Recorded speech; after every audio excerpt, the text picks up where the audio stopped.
जय कुंज बिहारी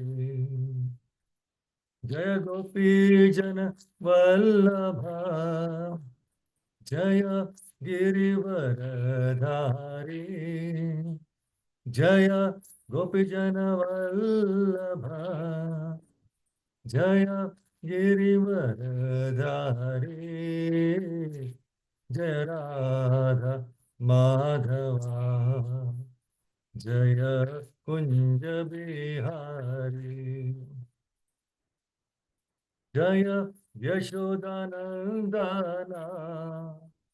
जय ब्रज जन रंजना जय यशोदानंदना जय ब्रज जन रंजना जय राधा माधवा जय कुंज बिहारी जय मोन तिरवन चारी जय कुंज बिहारी जय यमुना तिरवन चारी जय कुंज बिहारी जय राधा माधवा जय कुंज बिहारी हरे कृष्ण कृष्ण कृष्ण हरे हरे हरे राम राम राम राम हरे हरे हरे कृष्ण कृष्ण कृष्ण हरे हरे हरे राम राम राम राम हरे हरे हरे कृष्ण कृष्ण कृष्ण हरे हरे हरे राम राम राम राम हरे हरे हरिनाम संकीर्तन की जय राधा माधव की जय जगन्नाथ बलदेव रमाई की जय नरसिंह भगवान की जय पंचतत्व की जय षड गोस्वामी की जय गुरु परंपरा की जय प्रभुपाद की जय गोविंद हरि बोल। Prabhu, is it being recorded?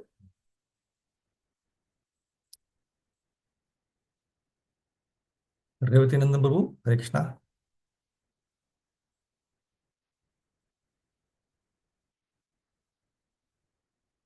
Okay, not a problem. Hare Krishna Prabhuji. It is live, but it is not getting recorded. Otherwise, it shows on the top. Yeah, that's true. Okay. Normally it gets recorded. Let me see.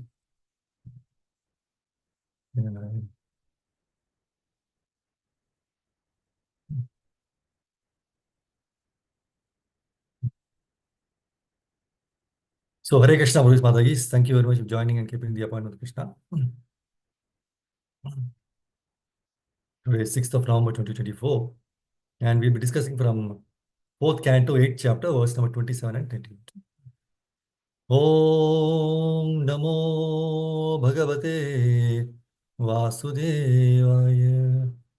Om Namo Bhagavate Vasudevaya. Om Namo Bhagavate Vasudevaya. Narayanam Namaskritya Naram Chaiva Narottamam Devim Saraswatim Vyasam Tato Jayam Udhirayet. Before reciting the Srimad Bhagavatam, which is the very means of conquest, one should offer respectful obeisances unto the personality of God Narayana, unto Narayana Rishi, the supermost human being, unto Mother Saraswati, the goddess of learning, and unto Srila Vyasadeva, the author. Nashtaprayesha Vadreshu Nityam Bhagavata Sevaya Bhagavati Uttama Shloke Bhaktir Bhavati Naishtiki. By regular attendance in classes in the Bhagavatam and by rendering of service to the pure devotee, all that is troublesome to the heart is almost completely destroyed. Loving service unto the personality of God, who is praised with transcendental songs, is established as an irrevocable fact.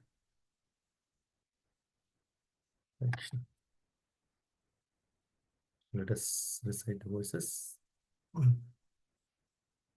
So this is from 4th Canto, 8th chapter, The two verses we will be discussing today is 27 and 28. Narada Vacha Nadunapyavamanam te Sammanam vapi putraka Lakshayama Kumarasya Saptasya Kridanadishu. Narada Vacha Nadunapyavamanam te Sammanam vapi putraka Lakshayama Kumarasya Saptasya Kridanadishu. Any two of you can recite this word. Hare Krishna Prabhuji, Dandvat Pranam, may I? Yes, ma'am.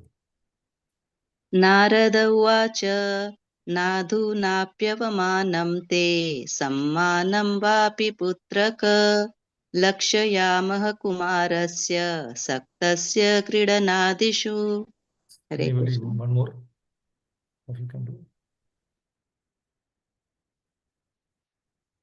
Anybody, only one of you can recite. Okay. What are the synonyms word to word meaning? Narada Vacha, great sage Narada said, no, not. Aduna, just now. Api, although. Avamanam, insult. Te, unto you. Sammanam, offering respects. Va, or. Api, certainly. Putraka, my dear boy. Lakshayamaha, I can see. Kumarasya, or boys like you. Saktasya, being attached. Kridana Adishu, to sports and frivolities. Translation and purport by Divine Geshe Prabhupada. Shri Prabhupada ki jai. Please hear the translation and purport. The great sage Narada told Dhruva, my dear boy, you're only a little boy whose attachment is to sports and other frivolities. Why are you so affected by words insulting your honor? Purport. Ordinarily, if a child is rebuked as a rascal or fool, he smiles and does not take such insulting words very seriously. Similarly, if words of honor are offered, he does not appreciate them. But in the case of Dhruva Maharaj, the Kshatriya spirit was so strong that he could not tolerate a slight insult from his stepmother, which injured his Kshatriya prestige. Jai Shri Prabhupada ki jai. The 28th verse. Vikalpe vidyamanyapi nahya santosha hetavaha pumso moham rite bhinna yalloke nija karma bihi. Vikalpe vidyamanyapi nahya santosha hetavaha pumso moham rite bhinna yalloke nija karma bihi. Is any one of you can recite this verse? Yes, Hare Krishna Prabhuji. Yes, Mother. विकल्पे विद्यमानेऽपि न हि सन्तोषहेतवा पुंसो मोहं कृते भिन्ना यल्लोके निजकर्मभिः. Hare Krishna Prabhuji, thank you. Synonyms word to word meaning. Vikalpe, alternation. Vidyamane api, although there is. Na, not. He, certainly. Asantosha, asantosha, dissatisfaction. Hetavaha, causes. Pumsaha, of the persons. Moham rite, without being illusioned. Bhinnaha, separated. Yat loke, within this world. Nija karma bihi, by his own work. Translation purport by Divine Geshe Prabhupada ki jai. So please hear translation purport. My dear Dhruva, if you feel that your sense of honor has been insulted, you still have no cause for dissatisfaction. This kind of dissatisfaction is another feature of the illusion energy. Every living entity is controlled by its previous actions. Therefore, there are different varieties of life, enjoying or suffering. Purport. In the Vedas, it is said that the living entity is always uncontaminated and unaffected by material association. The living entity gets different types of mental bodies because of its previous fruitive actions. If, however, one understands the philosophy that as a living spirit soul, he has an affinity for neither suffering nor enjoyment, then he is considered to be a liberated person. It is confirmed in Bhagavad Gita 18.54. Brahma Bhuta Prasannatma. When one is actually situated on the transcendental platform, he has nothing for which to lament and nothing for which to hanker. Narada Rishi, first of all, wanted to impress upon Dhruva Maharaj that he was only a child. He should not have been affected by the words of insult or honor. And if you are so developed as to understand honor and insult, then this understanding should have been applied in his own life. He should have known that honor and dishonor are both destined only by one's previous actions. Therefore, one should not be sorry or happy under any circumstances. Jai Shri Prabhupada's transcendental purport ki Jai. Om Gyantimarandasya Jnananjana Shalakaya Chakshurunmilitam Yena Tasmai Shri Gurave Namaha Shri Chaitanya Manobhishtam Stapitam Yena Bhutale Swayam Rupakada Mahyam Dadati Subhadadikam Vandeyam Shri Guru Shri Yudapadakamalam Shri Guru Vaishnavamsya Shri Rupam Sagar Jatam Sagar Raghunatamitam Tam Sajivam Sadvaitam Savadutam Parijana Sahitam Krishna Chaitanya Devam Shri Radha Krishna Padan Sagananita Shri Vishaka Vitamscha He Krishna Karuna Sindhu Dinabandho Jagatpate Gopesha Gopika Kanta Radha Kanta Namostute Tapta Kanchana Gaurangi Radhe Vanda Vineshwari Vrishabhanusute Devi Pranamami Hari Priye Vavancha Kalpatarubhyascha Kripasindhu Bhayevacha Patitanam Pavanebhyo Vaishnavibhyo Namo Namaha Jai Shri Krishna Chaitanya Prabhu Nityananda Shri Advaita Gadadhara Srivasadi Gaura Bhaktivinoda Hare Krishna Krishna Krishna Hare Hare Hare Rama Rama Rama Hare Hare Yonta Pravishya Mabhasha Mimam Prasuptam Sanjeevayate Kila Shakti Dharasvadhamna Anyam Chahasta Charana Shravanatvagadin Prana Namo Bhagavate Purushaya Tubhyam Mukam Guru Divacharam Pangam Nagetiviram Yatkripatamam Dharma Namo Vishnu Vishnu Vishnu Vishnu Mahashku Samani Namo Vishnu Vishnu Bhakti Vasam Vishnu Jai Sri Krishna Chaitanya Prabhu Nityananda. So Hare Krishna Prabhu Mataji, welcome again. So this chapter is entitled Dhruva Maharaj leaves home for forest. So we already saw, especially in the, first of all in the fifth verse, the first, second, third, and fourth verse, right? Where in the fifth verse he says, Maitreya Muni is telling to Vidura, I have summarily explained the causes of devastation. And in the sixth verse, Maitreya continues, he is telling, now I shall describe to you the descendants of Swayambhava Manu.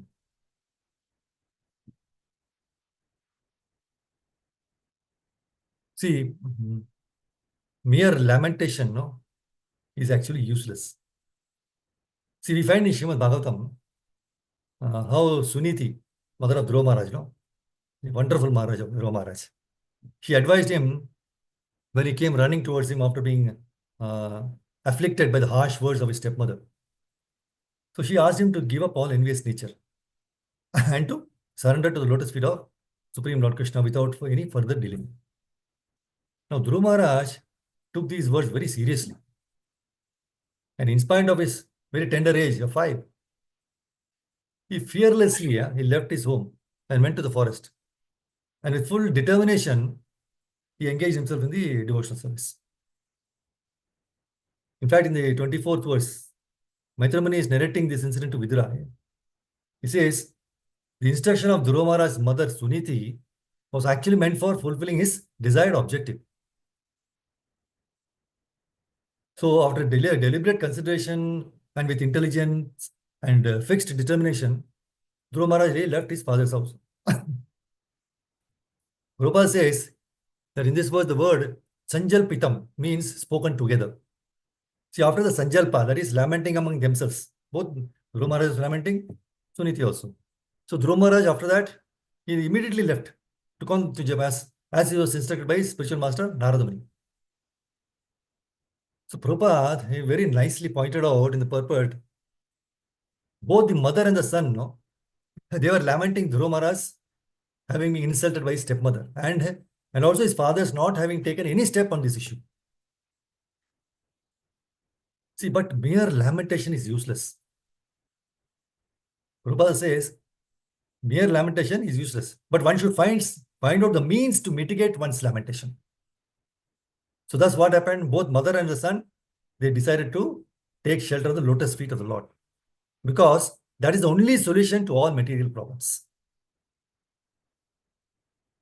So while explaining the pastime of Dhruva Maharaj leaving for the forest, no, Maitreya Muni is telling to Vidura, the great sage Narada overheard this news. It is in 25th verse, he is telling that this great sage Narada, no, he overheard this news. And understanding all the activities of Dhruva Maharaj, he was struck with wonder. So he approached Dhruva Maharaj and touching the boy's head with all his virtuous hand, he spoke. Now the point to understand is, you might wonder how come Narada Muni could overhear the conversation of Dhruva Maharaj and his mother? Because Narada Muni was not present in the palace. Correct? How could he hear all these things? So to clarify our doubts, these doubts which we will always have, right? So Prabhupada knows, beginning only. So to clarify our doubts, Prabhupada explained in his wonderful purport. The Supreme Personality of Godhead is present in everyone's heart. And as soon as he understands that a living entity is serious about entering devotional service, this point is very important. Krishna is present in everyone's heart. And as soon as Krishna understands that a living entity is serious about this, Prabhuji or Mataji is very serious about entering into devotional service, he sends his representative. So in this way, Narada Muni was sent to Dhruva Maharaj. And this is explained in Chaitanya Charitamrita. Guru Krishna Prasade Paya Bhakti Lata Bija. Chaitanya Charitamrita Madhya 19.151. By the grace of spiritual master and Krishna, one can enter into devotional service. Because of Dhruva Maharaj's determination, that is the point, determination. Krishna, the super soul, immediately sent his representative, Narada, to initiate him. That means many of us are in this movement now, right? Many of us are all initiated. That means all of those who are initiated, they had that intense desire. They had the determination. So Krishna as a Paramatma sent the representative. So Krishna's reciprocation is to sincere. The quest of his devotees is 100% true. We can see this time, that time and again in the various pastimes with his devotees. See, when Parikshit Maharaj was cursed to die within a week, he sincerely approached the sages in the banks of Ganges, right? Renouncing all the worldly pleasure. And he had a very keen interest to know how best he could utilize his last 7 days in the service of Krishna. So pleased by Parikshit Maharaj's dedication and determination, Supreme Lord Krishna sent the best person, Shukadeva Goswami, to narrate Srimad Bhagavatam to him. Now similarly, when Vyasadeva was despondent, morose, that he was unable to help the suffering masses in the Kali age of Kali, what happened? The Lord sent Narada Muni, who was able to dispel the darkness in the heart of Vyasadeva and inspired him to write Srimad Bhagavatam. The same holds true as to how Prahlad Maharaj was blessed with transcendental knowledge from Narada Muni, even while he was still in the womb of his mother. So, the point to understand is we need not be discouraged by hearing all this, thinking that Krishna blesses only such great souls. In our own practical experience, most of us would have experienced that, in spite of all our inabilities, how Krishna, he mercifully answers or clarifies our queries or doubts in our minds through the right words in the scriptures. Right? See, we might not have been even opened the scripture with the intention of finding the answer. But by his grace, the Lord perfectly arranges so that the right verse appears before us. You might have already spoken, right? Suddenly we say, Prabhu, I was having so many doubts, I was thinking like this, like that. And I just started reading the right verse which comes to solve your problems.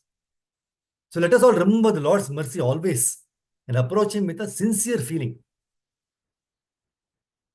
And we should assuredly, we should take one step towards Krishna. Then Krishna takes 100 steps towards us. See, a true disciple knows his Guru, his Gurudev, to be someone who is extremely dear to Krishna, who is sent by Krishna, and who is a servant of Lord, Sevaka Bhagavan. So this is the first conviction a disciple should have to understand his position as a disciple. See, from this maxim, we get 3 important points, which we should always remember. Who is a true disciple? Number 1, he knows that Guru is very dear to Krishna. 2, Guru is sent by Krishna. And 3, Guru is servitor Lord, Sevaka Bhagavan. See, Guru is very dear to Krishna. First point we can see in Bhagavatam 11, 17, 27. The Lord declares, one should know the Acharya as myself. See, when he sends a spiritual master, one should know that that Acharya is none other than Krishna himself. And never disrespect him in any way. One should not envy him, thinking him an ordinary man, for he is the representative of all the demigods. See, all living entities are part and parcel of Krishna. And spiritual master in particular is very, very dear to Krishna. So many times when we make the mistake, of thinking the spiritual master to be an ordinary soul like us, that is very wrong. Aparad actually. So Vaishnava's actions are inconceivable. So sometimes we try to judge them with our foolish materialistic mind and treat them casually. This is not correct.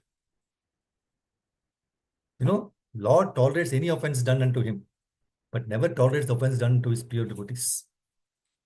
So understanding how much the Lord loves his pure devotees, we should be very careful not to offend them, but simply serve them to the best of our ability. So this is the first point, right? Guru is very dear to Krishna. And Guru is sent by Krishna.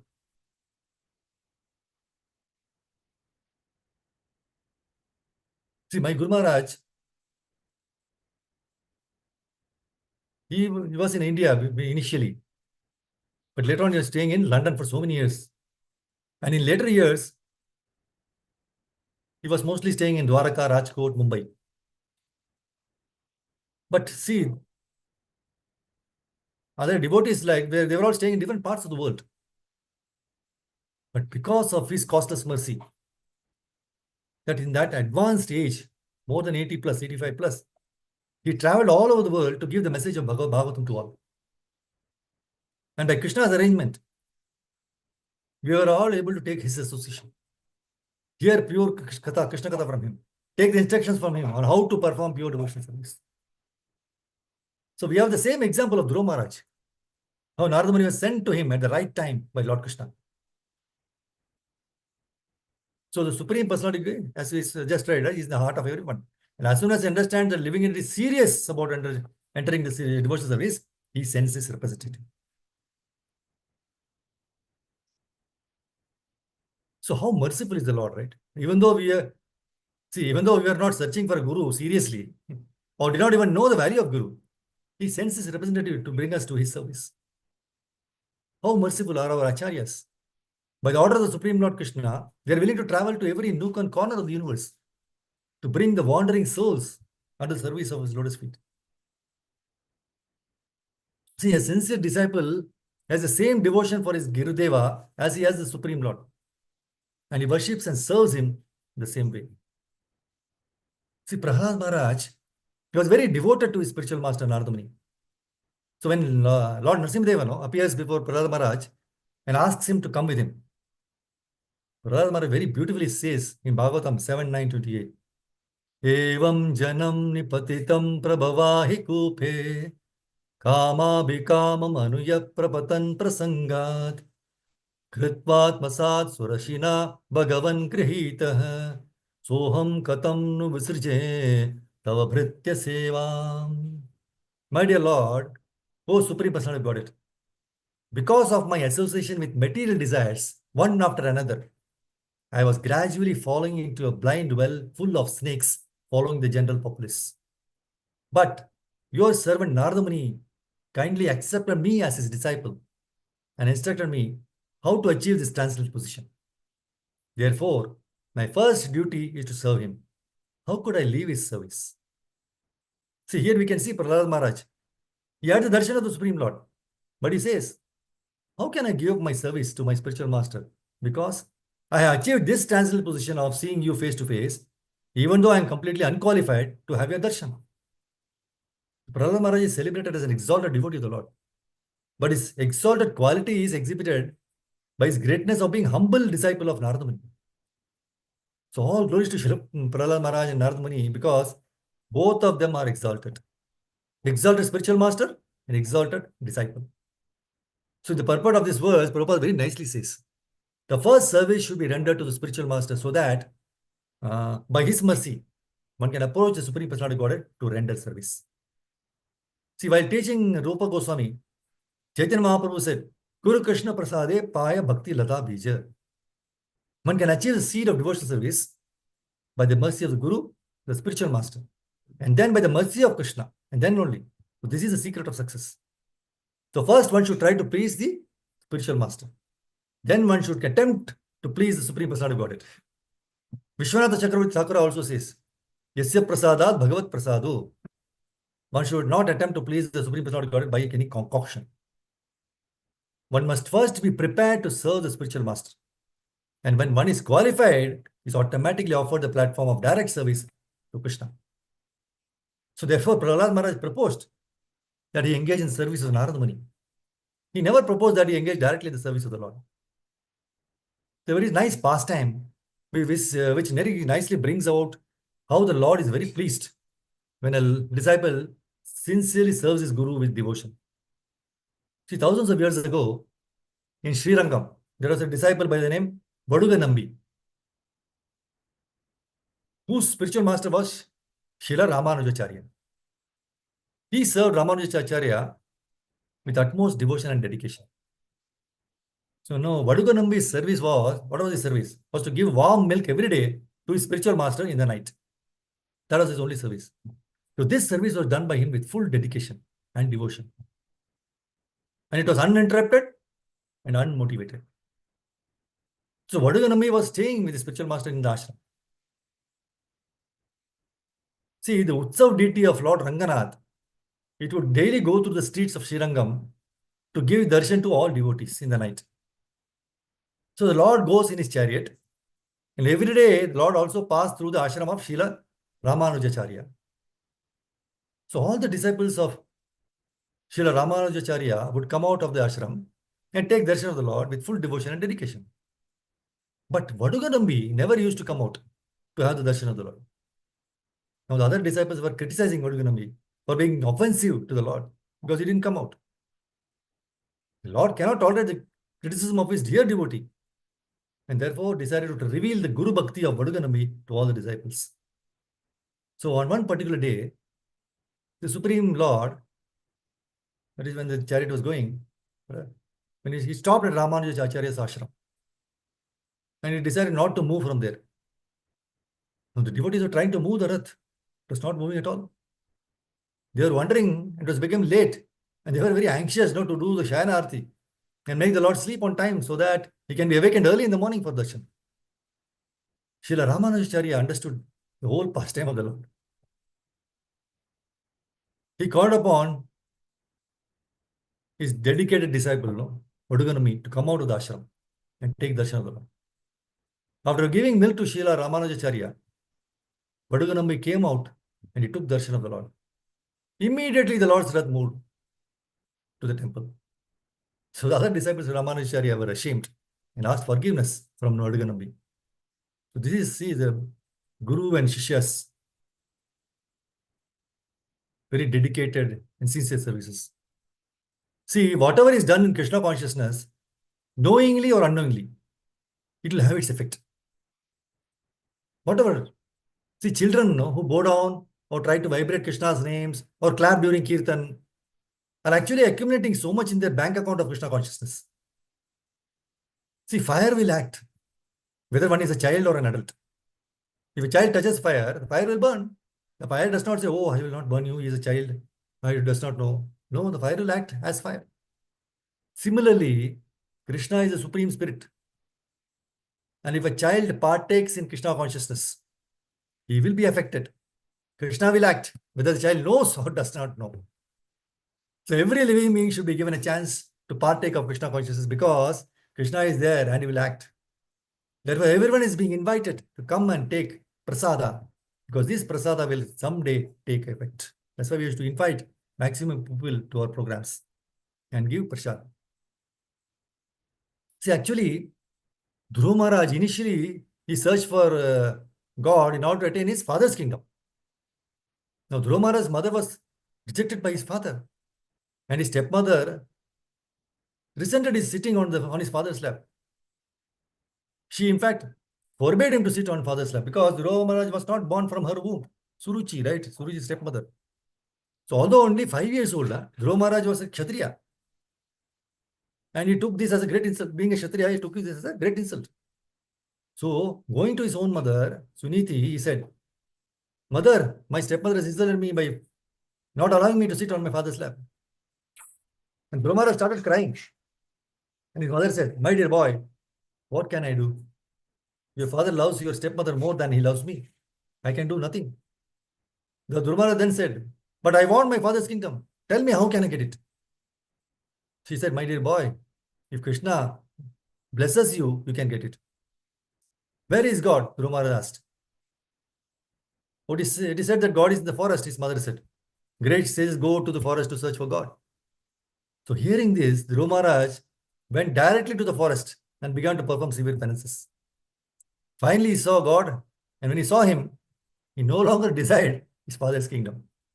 Instead, he said, my dear Lord, I was searching for some pebbles, but instead I have found valuable jewels. I no longer care for my father's kingdom. Now I am fully satisfied. When one is actually connected with God, he is totally satisfied. And his satisfaction is infinitely greater than the so-called enjoyment in this material world. So that is the satisfaction resulting from God realization. And that is the perfection of yoga.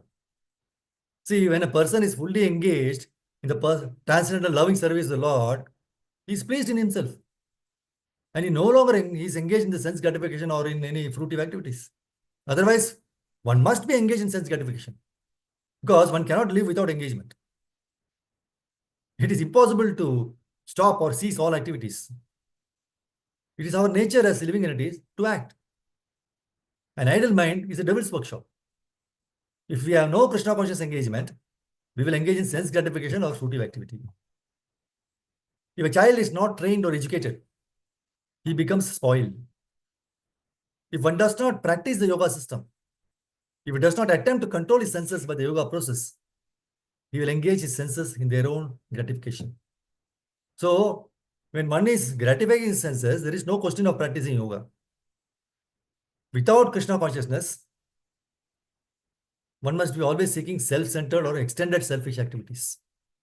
But a Krishna conscious person can do everything for the satisfaction of Krishna and therefore be perfectly detached from sense gratification.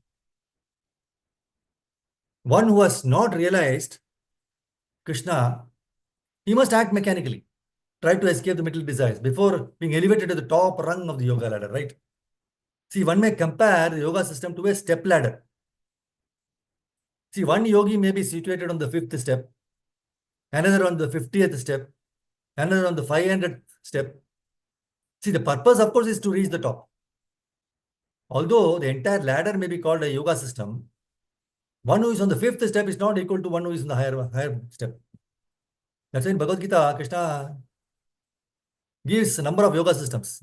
Karma yoga, Jnana yoga, Dhyana yoga, Bhakti yoga. See, all of these systems are connected with God, Krishna, just as the entire ladder is connected to the topmost floor. So this is not to say that everyone practicing yoga system is situated on the topmost floor. Only he who is in full Krishna consciousness is so situated. Others are situated on different steps of the yogic ladder. So in the purport of 4.836, Prabhupada says, it is said that the heart or mind is just like an earthen pot. Once broken, it cannot be repaired by any means. So Dhruva Maharaj gave this example to Narada Muni. He said that Dhruva Maharaj is telling to Narada Muni that his heart, which has been pierced by the arrows of his stepmother's harsh words, he felt so broken that nothing seemed valuable but his desire to counteract her insult. His stepmother had said that because he was born from the womb of Suniti, a neglected queen of Maharaj Uttarapada, right? So Dhruva Maharaj was not fit to sit either on the throne or on the father's lap. So according to his stepmother, he could not be declared king. So Dhruva Maharaj's determination was to become king of a planet exalted even beyond, possessed by Lord Brahma, the greatest of all demigods. So that much determination he had. He wanted. So Dhruva Maharaj came to the forest to search out the Supreme Personality of Godhead, not for any devotional service or anything like that, but with the revenging spirit against his stepmother. Because his stepmother had insulted Dhruva, right? And Dhruva was not an ordinary person, but a great Vaishnava. So in 4.9.23, Prabhupada says, an offense at the lotus feet of a Vaishnava is the greatest offense in this world. Because of having insulted Dhruva Maharaj, Suruchi would become mad upon death of her son and would enter a forest fire and thus her life would be ended. This was specifically mentioned by the Lord to Dhruva Maharaj because he was determined to revenge against her. From this, we should take the lesson that we should never try to insult a Vaishnava. Not only should we not insult a Vaishnava, but we should not insult anyone unnecessarily. So when Suruchi insulted Dhruva Maharaj, he was just a child, correct? She, of course, did not know that Dhruva was a very great recognized Vaishnava. And so her offense was committed unknowingly. So when one serves a Vaishnava unknowingly, one still gets the good result. And if one unknowingly insults a Vaishnava, one suffers the bad result. So Vaishnava is especially favored by the Supreme Personality of Godhead. So pleasing him or displeasing him directly affects the pleasure and displeasure of the Supreme Lord Krishna. That's why Srila Vishwanatha Chakravarti Thakura, in his 8 stanzas of prayer, the Guru Ashtam to the spiritual master, Yasya Prasadat Bhagavat Prasada. By pleasing the spiritual master, who is a pure Vaishnava, one pleases the personality of Godhead. But if one displeases the spiritual master, one does not know where he is going. So this story is the Dhruva Maharaj story, right? He was a small boy, 5 years old. And he belonged to a royal family. So as we saw that, no, he was not allowed to sit in the lap of his father. And Suruchi insulted him. Because she was envious of Dhruva. Because one day as Dhruva was sitting on father's lap, no, she insulted him, right? So he cannot sit on the lap of his father. Because you are not born of me, she dragged Dhruva from his father's lap. And the boy became very angry. Because he was the son of a Kshatriya, right? And Kshatriyas are not for their quick tempers. So Dhruva took this to be a great insult. And he went to his mother. Dear mother, my stepmother has insulted me by dragging me from my father's lap. So she said, son, what can I do? I am helpless. And your father no longer cares for me. So Dhruva asked, well, how can I take revenge? My dear boy, you are helpless. Only if God helps you, you can take revenge. Oh, where is God? Dhruva was asking. He was totally perturbed, right? He said, so she said, I understand so many sages go to the jungle and forest to see God. They undergo great penance and austerities not to find God there. At once, Dhruva went to the forest, began asking the tiger and the elephant, oh, you are God? Are you God? In this way, he is questioning all the animals. Seeing that, Dhruva was very much inquisitive. Krishna sent Narada Muni to see about this situation. Narada quickly went to the forest and found Dhruva. I think there is one just told on somebody's. Usha Mataji, yes, mute yourself. Please mute everybody. Sorry. So Dhruva Maharaj, when he saw Narada Muni was sent by Krishna. Narada Muni saw Dhruva Maharaj. He said, Narada Muni said, my dear boy, you belong to the royal family. You cannot suffer all this penance and austerity. Please return to your home. Your mother and father are very much anxious for you. You know what the reply of Dhruva Maharaj is? Please don't try to divert me in that way. If you know something about God, if you know how I can see God, please tell me. Otherwise, go away. Don't disturb me. So when Narada Muni saw that Dhruva Maharaj so determined, he initiated him as a disciple and gave him the mantra, Om Namo Bhagavate Vasudevaya. Dhruva chanted this mantra and became perfect. And Krishna came before him. That's why we saw in the chapter, right? When he opened his eyes, when Krishna is in front of him, he could not say anything. He wanted to glorify the Lord, but he did not. Players did not come into. So what Krishna, knowing as a Paramatma, he touched his forehead with the conscience. That's a Yonta Pravisha, right? So my dear Dhruva, what do you want? Now Krishna is asking him. You can take from me whatever you want. Dhruva Maharaj said, my dear Lord, I was undergoing such severe penances simply for my father's kingdom and the land. But now I have seen you. Even the great sages and saints know they cannot see you. So what is my profit? I left my home to find merely some scraps of glass and rubbish. And instead I have found a very valuable diamond. Now I am satisfied. I have no need to ask anything of you. So even though one may be poverty-stricken or in distress, if he goes to Krishna with some determination as Dhruva Maharaj, intent on seeing Krishna and taking his benediction, and if he happens to see Krishna, he will no longer want anything material. He comes to understand the foolishness of material possessions. And he puts the illusion aside for the real thing. So when one becomes situated in Krishna consciousness, like Dhruva Maharaj, he becomes fully satisfied and doesn't want anything. See, the Jnani, the wise man, knows that material things are flickering. He also knows that there are three aspects that complicate all material gain. One wants profit from his work, one wants adoration from others because of his riches, and one wants fame because of his wealth. In any case, he knows that all these apply but to the body, and that when the body is finished, they also go. So when the body dies, one is no longer a rich man but a spirit soul. And according to his work, he has to enter another body. The Bhagavad Gita says that a wise man is not bewildered by this, for he knows what is what.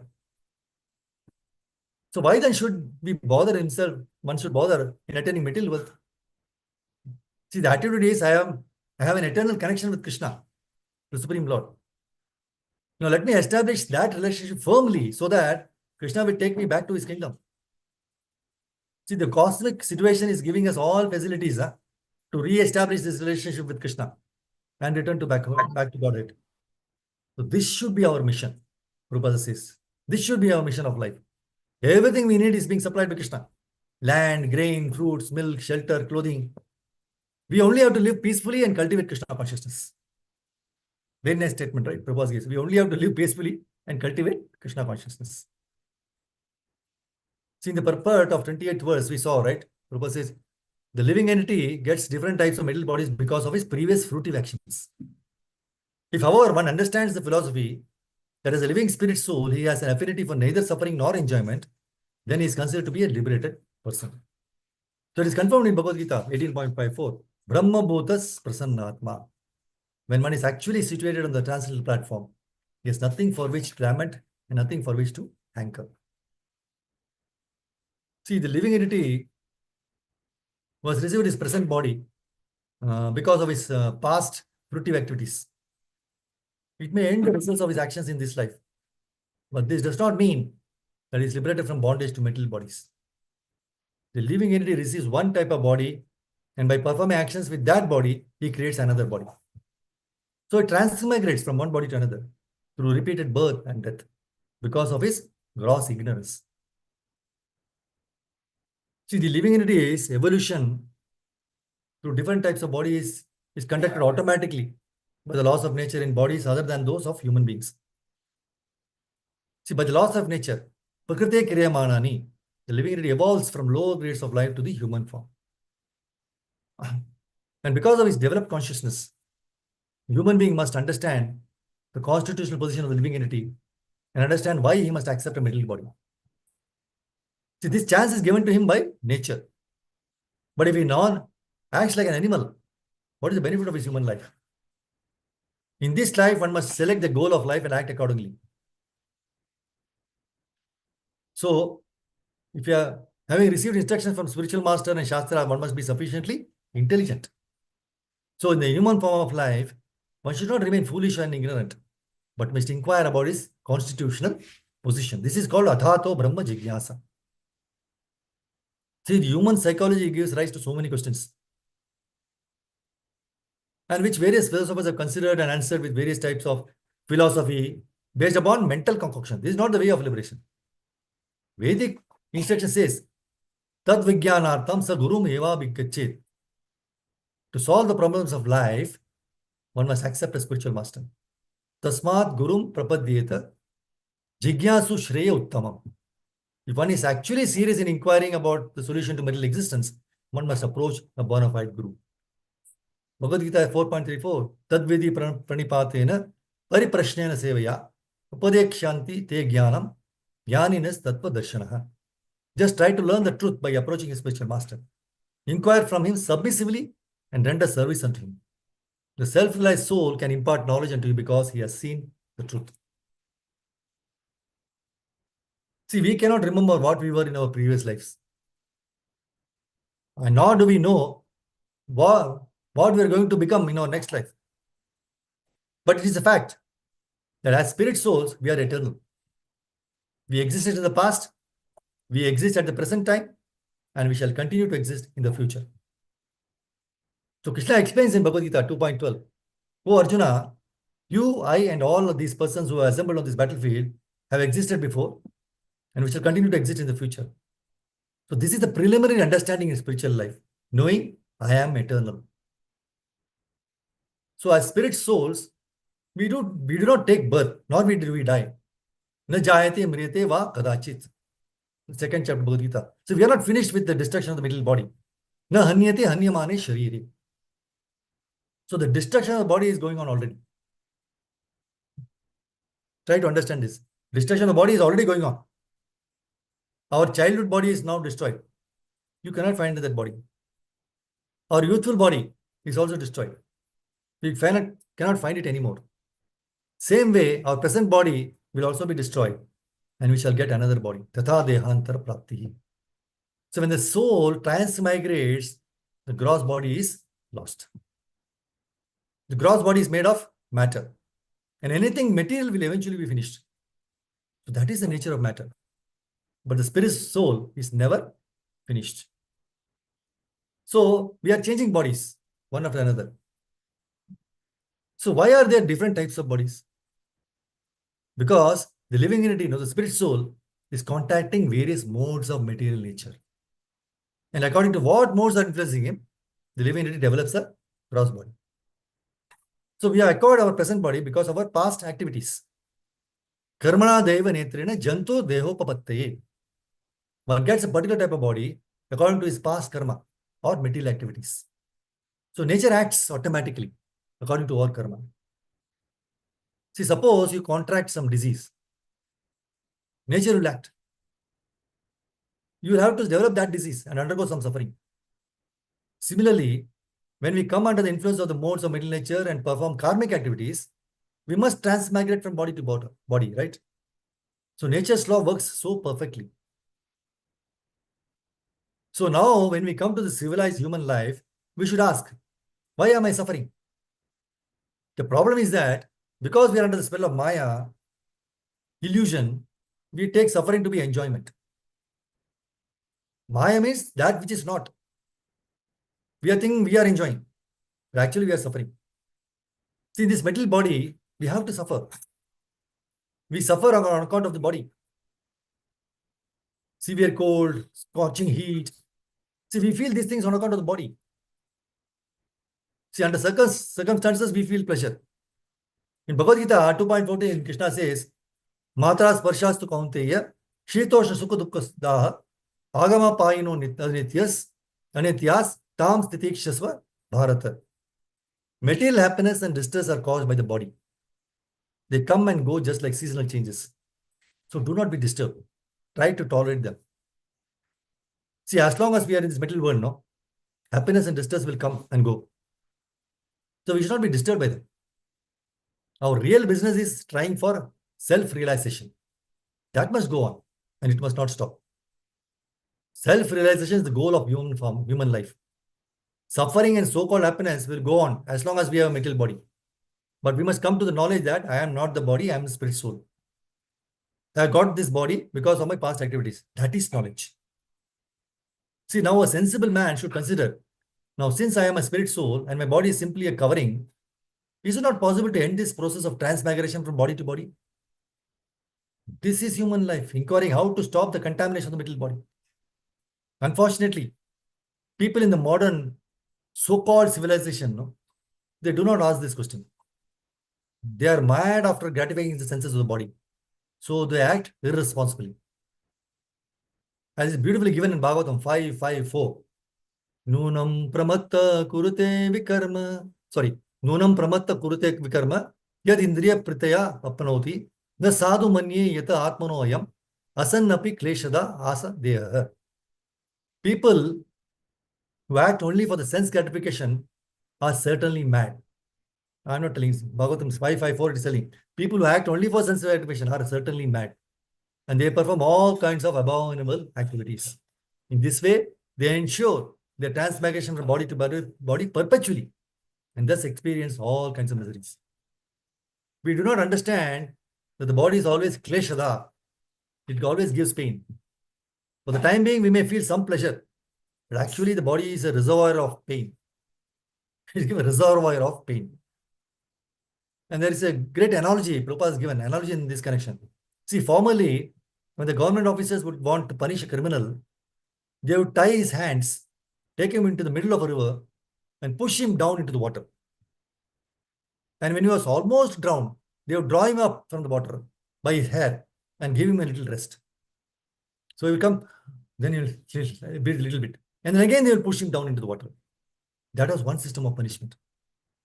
Similarly, whatever little pleasure we are experiencing in this middle world, exactly like the pleasure the criminal would feel when he was drawn up from the water and again put it back. So severe suffering with a few moments of relief. That is what life in the middle world is like. And the purport of the 20th verse which we are discussing today, it says, Prabhupada says, you should have shown that honor and dishonor are both destined only by one's previous actions. Therefore, one should not be sorry or happy under any circumstances. Trinadapi sunechena tarorapi saishnuna. Amanina. You should not be puffed up with your artificial honor. Oh, I am this, I am that. This belongs to this body.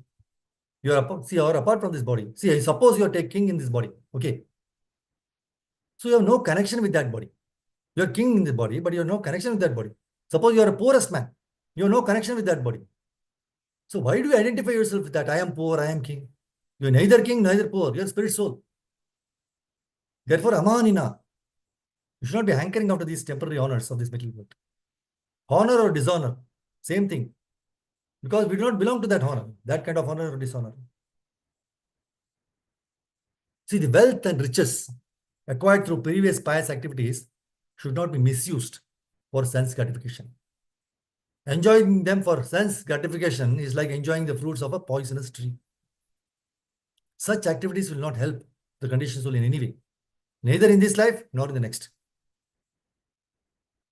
But if one engages his possessions in the service of Krishna, under the guidance of a proper spiritual master, he will attain happiness both in this life and in the next. So unless he does so, he eats the forbidden apple and thereby loses his paradise. So Krishna therefore advises that one's possession should be given unto him. Yat karoshi yad dashnashi, yat johosi dadasi yat, yat tapaswasya kaunteya, tat kurushva madarpanam. O son of Kunti, all that you do, all that you eat, all that you offer and give away, as well as all austerities that you may perform, should be done as an offering unto me. 9.27 Bhagavad Gita says. So material wealth and opulence attained through previous pious activities can be fully utilized for one's benefit in this life and the next life if one is Krishna conscious. So one should not try to possess more than he needs for the bare necessities. So if one gets more than is needed, the surplus should be fully engaged in the Lord's service. This will make the conditioned soul, the world, and Krishna happy. And this is the aim of life. So, stop here. Thank you very much, Prabhupada. Granthara Srimad Bhagavatam ki jai, Shri Prabhupada ki. I just read the purport of the 20th verse, where it says, in the Vedas, it is said that the living entity is always uncontaminated and unaffected by mental association. The living entity gets different types of mental bodies because of the previous fruitive actions. So this is a point to understand. In the last line, Prabhupada says, he should have known honor and dishonor are both destined only by one's previous actions.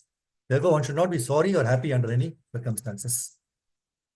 Granthara Srimad Bhagavatam ki jai, Shri Prabhupada ki jai, Anantakoti Vaishnavanda ki jai, Vancha Kalpataru Vishkripa Sindhuvaya Vacha, Patitanam Pavanebhyo Vaishnavindam. Hare Krishna, Prabhupada Mataji. Thank you very much for giving me this opportunity to glorify the Lord and purify myself in this wonderful month of Ramadan. If you have any questions, anything to share, please go ahead. Hare Krishna.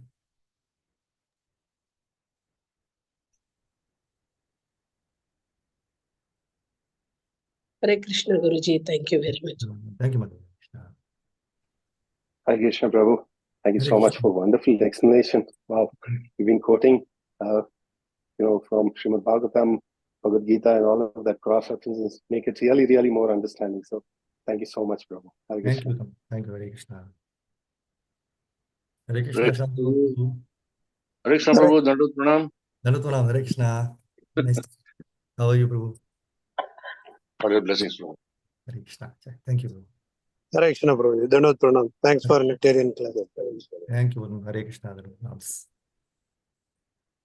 Thank you, Prabhuji. Dandavat Pranam. Thank you, Mataji. Hare Krishna. Hare Krishna Prabhuji, thank you. Hare Krishna. Thank you very much. Okay, if you don't have any questions, anything to say, we'll stop here. Thank you very much. Hare Krishna. Thank you, Prabhuji. Thank you, Mataji. Hare Krishna.